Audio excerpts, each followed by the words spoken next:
औदुंबर निवासी भक्ताभिमानी राजाधिराज सद्गुरु शिवचिदंबरेश्वर महाराज की जय। दास राजा राम महाराज की जय। ಸಂತಶ್ರೇಷ್ಠ ರಾಜಾರಾಮಕೃತ ಮರಾಠಿ ಚಿದಂಬರ ಗಾಥಾದ ಸರಳಾನುವಾದ. ಅನುವಾದಕರು ಪರಮಪೂಜ್ಯ ಶಂಕರ ದೀಕ್ಷಿತ್ ಗುರು ಮಹಾರಾಜರು, ಕರ್ಕಿಹಳ್ಳಿ.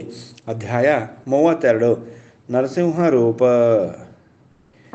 ನ ಸೆ ನಿಶ್ಚಯ ಚಿತ್ತಾಸಿ, ನ ಸೆ ನಿಶ್ಚಯ ಚಿತ್ತಾಸಿ, ಹಿಂಡತ ಸೆ ದೇಶೋ ದೇಶಿ, ಹಿಂಡತ ಸೆ ದೇಶೋ ದೇಶಿ, ನ ಸೆ ನಿಶ್ಚಯ ಚಿತ್ತಾಸಿ, ನ ಸೆ ನಿಶ್ಚಯ ಚಿತ್ತಾಸಿ.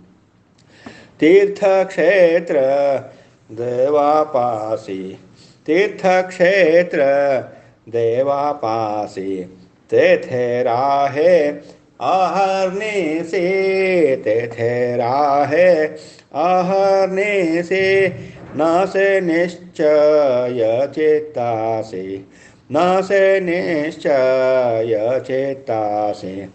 दुष्टकल्पनान्तरे, दुष्टकल्पनान्तरे, देवतीर्थ कायकरे, देवतीर्थ कायकरे, न से निश्चय चित्तासि, न से निश्चय चित्तासि. मणे चेदंबरदास, मणे चेदंबरदास, नाही निश्चय चित्तास, नाही निश्चय चित्तास, न से निश्चय चित्तासि, न से निश्चय चित्तासि. हिंडत से देशो देशी, हिंडत से देशो देशी, न से निश्चय चित्तासि, न से निश्चय चित्तासि, न से निश्चय चित्तासि. ನಿಶ್ಚಲವಾದ ಸಂಕಲ್ಪಯುಕ್ತವಾದ ಶುದ್ಧವಾದ ಮನಸ್ಸು ಇಲ್ಲದೆ ಇದ್ದ ಮನುಜರು ದೇಶ ಪರ್ಯಟನೆ ಮಾಡಿ ತೀರ್ಥಕ್ಷೇತ್ರಗಳಿಗೆ ಸಂಚರಿಸಿ ದೇವರನ್ನು ಸಂದರ್ಶಿಸಿ ಅಲ್ಲಿಯ ದೇವರಿಗೆ ಸೇವೆ ಸಲ್ಲಿಸುವರು. ಮುಂದಿನ ಕ್ಷೇತ್ರಕ್ಕೆ ಯಾತ್ರೆ ಕೈಗೊಳ್ಳುವರು. ಅಲ್ಲಿಯೂ ಕೂಡ ಚಂಚಲ ಮನಸ್ಸಿನಿಂದ ಯಾತ್ರೆ ಕ್ಷೇತ್ರ ವಿಧಿ ಮುಗಿಸಿ ಮುಂದೆ ತೀರ್ಥಯಾತ್ರೆ ಮಾಡುತ್ತಾ ತೆರಳುವ ಮನುಷ್ಯರಿಗೆ ಆಯುಷ್ಯ ಪರ್ಯಂತ ಕ್ಷೇತ್ರ ದರ್ಶನ ಮಾಡಿದರೂ ಅವರಿಗೆ ದೇವರು ಒಲಿಯುವುದಿಲ್ಲ, ಆಶೀರ್ವಾದವನ್ನೂ ಮಾಡುವುದಿಲ್ಲ. ಇವನು ಪಾಪಯುಕ್ತನಾಗಿ ಜ್ಞಾನಿ ಆಗುವುದಂತೂ ದೂರ ಉಳಿಯಿತು. ಅಂತರಂಗದಲ್ಲಿ ಕುಹಕತನ ಮತ್ಸರ ಇಟ್ಟುಕೊಂಡು ಎಲ್ಲಿಗೆ ಹೋದರೂ ಅವನಿಗೆ ಸುಖ ಶಾಂತಿ ದೊರೆಯದು. ಒಳ್ಳೆಯ ಗುಣದಿಂದ ಕೂಡಿದವನಾಗಿ ಸ್ವಾಮಿಯ ದರ್ಶನ ಆಗಬೇಕೆಂಬ ಹಂಬಲವಿದ್ದರೆ ಅವನು ಮೊದಲು ಮನಸ್ಸನ್ನು ಶುದ್ಧೀಕರಿಸಿಕೊಂಡು ಸ್ವಾಮಿಯ ಸೇವೆಯನ್ನು ಮಾಡಬೇಕು. ದುರ್ಬುದ್ಧಿಯನ್ನು ಬಿಡಲೂ ಕೂಡ ಸ್ವಾಮಿಯ ಆಶೀರ್ವಾದ ಬೇಕು. ನಿಸ್ವಾರ್ಥ ಪಾಪರಹಿತವಾದ ಈಶ ಸೇವೆಯಿಂದ ಮಾನವನು ಸತ್ಯಯುಕ್ತವಾದ ಎಲ್ಲ ಫಲವನ್ನು ಪಡೆಯುವನು. ತೈಲಂಗ ದೇಶದ ಆಂಧ್ರಪ್ರದೇಶ ಶ್ರೀ ನರಸಿಂಹ ದೇವರ ಭಕ್ತನೊಬ್ಬನು ತನ್ನ ಸೇವಾಬಲದಿಂದ ಶ್ರೀ ನರಸಿಂಹನನ್ನು ಒಲಿಸಿಕೊಂಡಿದ್ದನು. ನರಸಿಂಹದೇವರು ಅವನ ದೇಹದ ಮೇಲೆ ಆವೇಶಗೊಳ್ಳುತ್ತಿದ್ದರು. ಇದರಿಂದಾಗಿ ಅವನಿಗೆ ಅಹಂಕಾರ ಬಂದಿತು. ಜನರಿಗೆ ನಾನಾ ತರಹದ ಭಯ ಯಾತನೆಯನ್ನು ಕೊಡುತ್ತಿದ್ದನು. ಅವನ ಮುಂದೆ ಇತರರ ಆಟ ಏನೂ ನಡೆಯದಾಗಿ ಹತಾಶರಾಗಿದ್ದರು. ಅವನನ್ನು ಕಂಡರೆ ಭಯಪಡುತ್ತಿದ್ದರು. ಈ ರೀತಿ ಅವನಲ್ಲಿರುವ ದುರಭಿಮಾನದಿಂದ ಎಂಥ ಶ್ರೇಷ್ಠ ಭಕ್ತರು ಕೂಡ ಭಯಸ್ಥರಾಗುತ್ತಿದ್ದರು. ಶ್ರೀ ನರಸಿಂಹದೇವರ ಮಂತ್ರದ ಸಾಮರ್ಥ್ಯ ಅಪಾರವಾದುದು. ತಕ್ಷಣ ಜನರ ಮೇಲೆ ಮಂತ್ರದ ಸಾಮರ್ಥ್ಯ ತೋರುತ್ತಿತ್ತು. ಆ ಬ್ರಾಹ್ಮಣನು ಮನುಷ್ಯರ ಬುದ್ಧಿಯನ್ನು ಕೂಡ ಭ್ರಷ್ಟ ಮಾಡುತ್ತಿದ್ದನು. ಹುಚ್ಚರನ್ನಾಗಿ ಭೂತಾವೇಷ್ಟಿತರನ್ನಾಗಿ ಮಾಡುವುದು ನರಸಿಂಹ ಭಕ್ತನಿಗೆ ಒಂದು ಆಟವಾಗಿತ್ತು. ಅಹಂಕಾರದ ಅತಿರೇಕದಿಂದ ಕಣ್ಣಿದ್ದು ಕುರುಡನಂತಾಗಿದ್ದನು.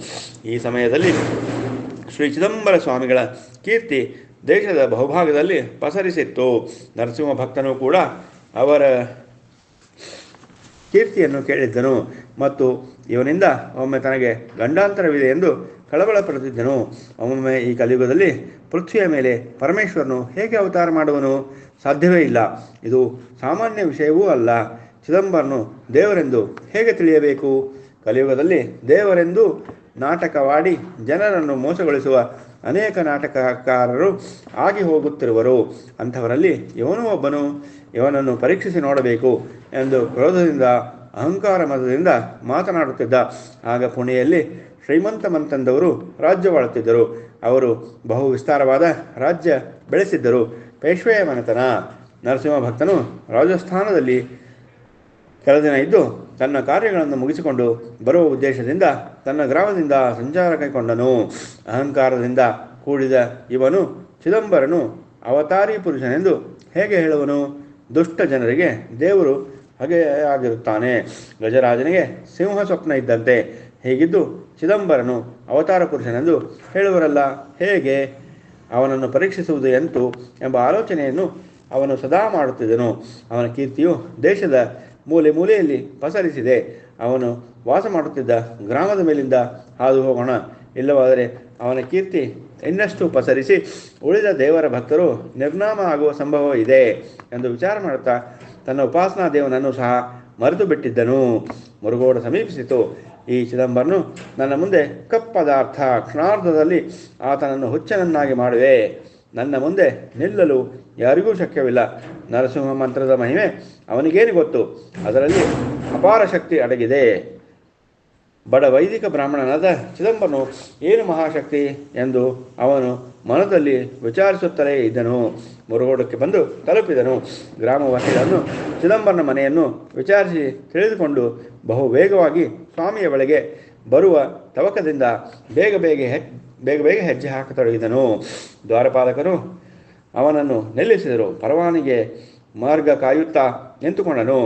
ಇತ್ತ ಸ್ವಾಮಿಯು ಮಹಾದ್ವಾರದ ಸೇವಕರಿಗೆ, ಬ್ರಾಹ್ಮಣನು ಯಾರೇ ಬರಲಿ ಅವರು ವಾಡಿಯೊಳಗೆ ನಿರಾತಂಕವಾಗಿ ಬರಲಿ, ಏನೂ ಚಕಾರ ಶಬ್ದ ಎತ್ತಕೂಡದು ಎಂದು ಸ್ವಾಮಿಯು ದ್ವಾರಪಾಲಕರಿಗೆ ಆಜ್ಞಾಪಿಸಿ ಸಮೀಪದಲ್ಲಿ ಅವನ ದಾರಿ ಕಾಯುತ್ತಾ ಕುಳಿತರು.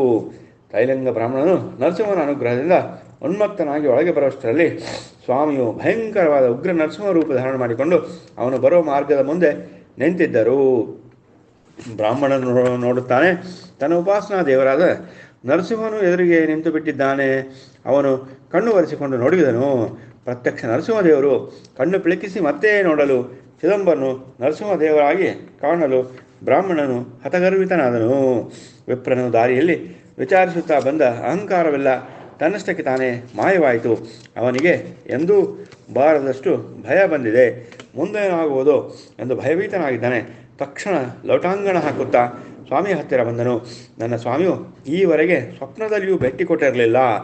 ಈಗ ನರಸಿಂಹನೇ ಪ್ರತ್ಯಕ್ಷ ದರ್ಶನ ಕೊಡುತ್ತಿರುವನಲ್ಲ, ಇದರಲ್ಲಿ ಏನೋ ಸೋಜಿಗವಿದೆ. ಆದರೂ ನರಸಿಂಹನು ದರ್ಶನ ಕೊಡಹತ್ತಿದನು. ನನ್ನ ಇಚ್ಛೆ ಪೂರ್ಣ ಆಯಿತು. ಈವರೆಗೆ ದೃಷ್ಟಾಂತದಲ್ಲಿ ಬಂದು ದೇಹದಲ್ಲಿ ಪ್ರವೇಶಿಸುತ್ತಿದ್ದನು.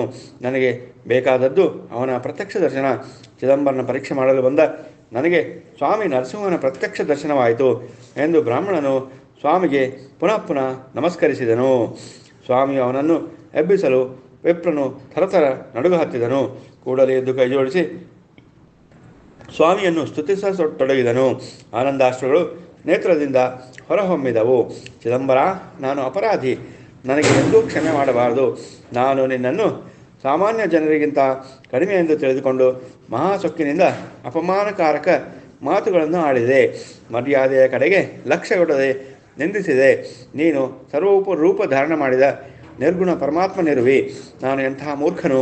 ಸಮುದ್ರವನ್ನು ತಂಬಿಗೆ ನೀರಿನ ಅಳತೆಗೆ ಹೋಲಿಸಿದ ಹೀನ ಬುದ್ಧಿಯವನಾದೆ.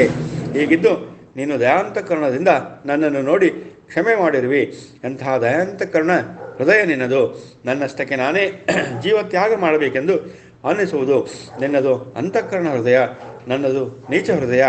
ಆದರೂ ನಿನ್ನ ದರ್ಶನವಾದ ಕೂಡಲೇ ಅಹಂಕಾರ ತನ್ನಷ್ಟಕ್ಕೆ ತಾನೇ ಮಾಯವಾಯಿತು. ಜ್ಞಾನೋದಯ ಆಗಹತ್ತಿದೆ. ಇದು ಎಂತಹ ಕೃಪಾಕಟಾಕ್ಷ. ದೇವ, ಈವರೆಗೂ ಕೇಳದ ಅವತಾರ ಧಾರಣ ಮಾಡಿರುವಿ ಎಂದು ಬಹುಪರಿಯಿಂದ ಸ್ತುತಿಸಾತಿದನು. ಚಿದಂಬರ, ನೀನು ಧನ್ಯನು. ನನ್ನ ಆರಾಧ್ಯ ದೇವರಾದ ನರಸಿಂಹನೇ ನೀನೇ ಆಗಿರುವಿ ಎಂದು ಪ್ರತ್ಯಕ್ಷ ತೋರಿಸಿ ನನ್ನ ಅಹಂಕಾರ ಹರಣ ಮಾಡಿದಿ.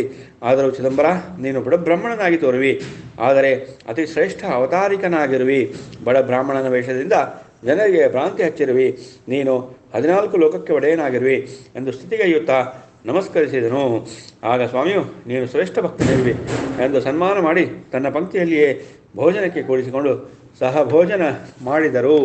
ಭೋಜನ ನಂತರ ಬ್ರಾಹ್ಮಣನು ಪುಣೆಗೆ ಹೋಗಲು ಆಜ್ಞೆ ಕೇಳಿದನು. ಆಗ ಸ್ವಾಮಿಯು, ನೀನು ಈಗ ನಿನ್ನ ಗ್ರಾಮಕ್ಕೆ ತೆರಳು, ಈಗ ಪುಣೆಗೆ ಹೋಗುವ ಅವಶ್ಯಕತೆ ಇಲ್ಲ ಎಂದು ಹೇಳಿದರು. ಅದಕ್ಕೆ ವಿಪ್ರನು, ಸ್ವಾಮಿಯೇ, ನಾನು ಪುಣೆಗೆ ಹೋಗುವ ಕೆಲಸ ಈಗ ಉಳಿದಿಲ್ಲ. ತಾವು ಇಲ್ಲಿಯೇ ದರ್ಶನವಿತ್ತು ಎಲ್ಲ ಕರ್ತವ್ಯ ಪೂರ್ಣ ಮಾಡಿರುವಿರಿ. ಅಲ್ಲಿಗೆ ಹೋಗದೆ ನಾನು ನನ್ನ ಗ್ರಾಮಕ್ಕೆ ತೆರಳುವೆನು.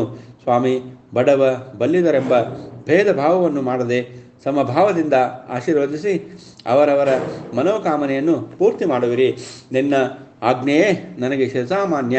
ಇನ್ನೂ ಏನಾದರೂ ಈ ಪಾಮರನಿಗೆ ಉಪದೇಶ ಮಾಡುವುದಿದ್ದರೆ ಮಾಡಿ ಈ ಪತಿತನನ್ನು ಉದ್ಧಾರ ಮಾಡಿರಿ ಎಂದು ವಿನಂತಿಸಿಕೊಂಡನು. ಬ್ರಾಹ್ಮಣನು ದೇವರನ್ನು ಮರೆತು ಸಂಪೂರ್ಣ ಸ್ವಾಮಿಯ ಸೇವಕನಾದನು. ಸ್ವಾಮಿಯು, ಹೇ ವಿಪ್ರೋತ್ತಮನೇ, ನೀನು ನಿನ್ನ ಮನೆಗೆ ತೆರಳಿ ಗ್ರಾಮ ಮುಟ್ಟಿದ ನಂತರ ಸರ್ವ ಕಾರ್ಯಗಳು ಯಶಸ್ವಿಯಾಗುವವು. ಇನ್ನು ಅಹಂಕಾರ ಮಾತ್ರ ಸಮೀಪಕ್ಕೆ ಬಾರದಂತೆ ಲಕ್ಷ್ಯ ಕೊಡು. ಸದಾಚಾರಿಯಾಗಿ ಸ್ವಾಮಿಯ ಸೇವೆಯಲ್ಲಿ ನಿರತನಾಗು ಎಂದು ಆಶೀರ್ವದಿಸಿ ಬೀಳ್ಕೊಟ್ಟರು. ಶ್ರೀ ಸದ್ಗುರು ಚಿದಂಬರಾರ್ಪಣಮಸ್ತು. ಶ್ರೀ ಸದ್ಗುರು ಶಂಕರ ಸತ್ಸಂಗ ಯೂಟ್ಯೂಬ್ ಚಾನಲ್.